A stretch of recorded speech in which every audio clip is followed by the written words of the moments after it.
حضرت کیا واقعہ ہے زینے کا فرما رہے تھے؟ یہ زینا بہت تاریخی ہے. اصل میں قاری طیب صاحب رحمۃ اللہ علیہ حضرت مدنی سے بہت چھوٹے تھے.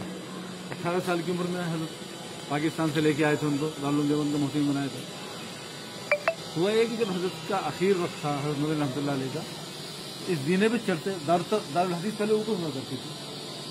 حضرت مدنی رحمۃ اللہ علیہ وہیں سبق درس دیا کرتے تھے. یہ مدنی گیٹ ہے, اسی سے حضرت تشریف لایا کرتے تھے.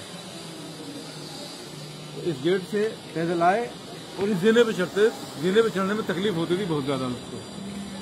تو قاری طیب صاحب رحمۃ اللہ علیہ نے کہا کہ حضرت آپ کو بہت زیادہ تکلیف ہوتی ہے, ہم چاہتے ہیں کہ آپ نیچے جو پہلے دارالتفسیر تھی اس میں سبق پڑھا دیا کریں. تو حضرت نے کہا کیا میں حدیث پڑھانے کے لیے زینا بھی نہیں چڑھ سکتا, تکلیف نہیں اٹھا سکتا؟ یہ کہہ کے حضرت نے قاری طیب صاحب رحمۃ اللہ علیہ کو ڈانٹ دیا. اگلے روز قاری صاحب پہلے ہی کھڑے ہو گئے ہیں.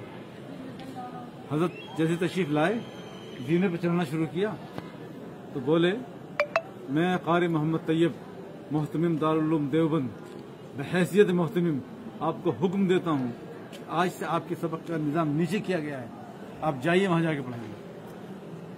تو حضرت کا پیر جہاں تھا وہیں رک گیا, نیچے اترے, چپ چاپ جا کے سبق پڑھائے.